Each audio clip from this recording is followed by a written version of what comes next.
ત્રીજી કહાની મૃત્યુના વિષયમાં. હું જ્યારે 17 વર્ષનો હતો ત્યારે મેં એક સુવિચાર વાંચેલો. જો તમે દરેક દિવસ એવી રીતે જીવો કે તમારી જિંદગીનો અંતિમ દિવસ છે તો તમે કોઈને કોઈ દિવસે સાચા સાબિત થઈ જશો.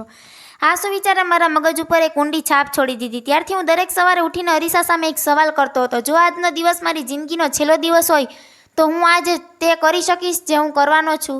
અને જ્યારે કેટલાય દિવસો સુધી તેનો જવાબ ન મળે ત્યારે હું સમજી જતો કે કંઈક બદલવાની જરૂરત છે. હું થોડા સમય માં મરી જઈશ એ વાતને યાદ રાખવાથી મને જીવનના મોટા નિર્ણયો લેવામાં એ વાત ખૂબ જ મદદરૂપ થાય છે. કારણ કે જ્યારે એક વખત મૃત્યુ વિશે વિચારું ત્યારે બધી જ અપેક્ષાઓ, અભિમાન, નિષ્ફળતાનો ડર વગેરે બધું જ ગાયબ થઈ જાય છે અને શેષ બચે છે એ જ જે ખરેખર મહત્વપૂર્ણ છે.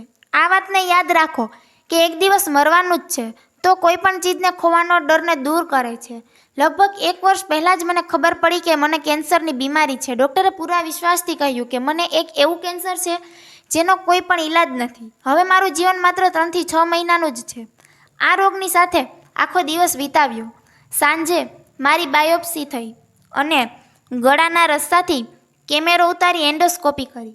હું બેભાન હતો, પરંતુ મારી પત્નીએ કહ્યું કે ડૉક્ટરે સેલ્સ જોઈને કહ્યું છે કે ઓપરેશનથી કેન્સર ઠીક થઈ જશે. મારું ઓપરેશન થયું અને સૌભાગ્યથી આજે હું ઠીક છું.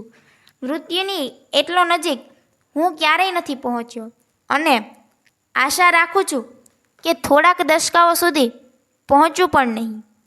કોઈ પણ મરવા માગતું નથી. જે લોકો સ્વર્ગમાં જવા માગે છે તે લોકો પણ સ્વર્ગમાં જવા માટે મરવા માગતા નથી. આમ છતાં પણ મૃત્યુથી કોઈ બચી શક્યું નથી. મૃત્યુ એક અટલ સત્ય છે જે જૂના એટલે કે ઓલ્ડને સમાપ્ત કરે છે અને નવા રસ્તાઓ ખોલે છે. અને આ સમયે નવા તમે છો.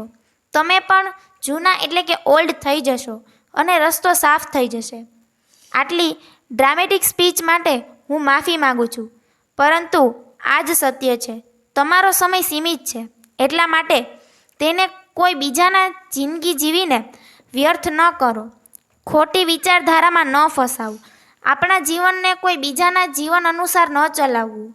બીજાના વિચારોના અવાજમાં તમારા અંદરના અવાજને ન દબાવો.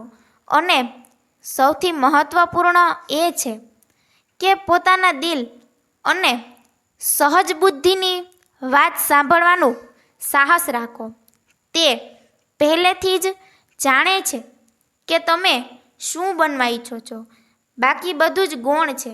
અને મેં મારા માટે બસ એટલું જ માગ્યું છે કે સ્ટે હંગ્રી એન્ડ સ્ટે ફૂલિશ.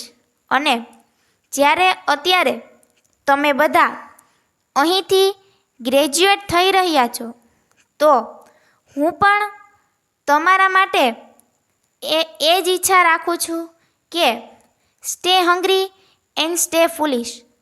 એટલે કે ભૂખ્યા રહો અને મૂર્ખ રહો.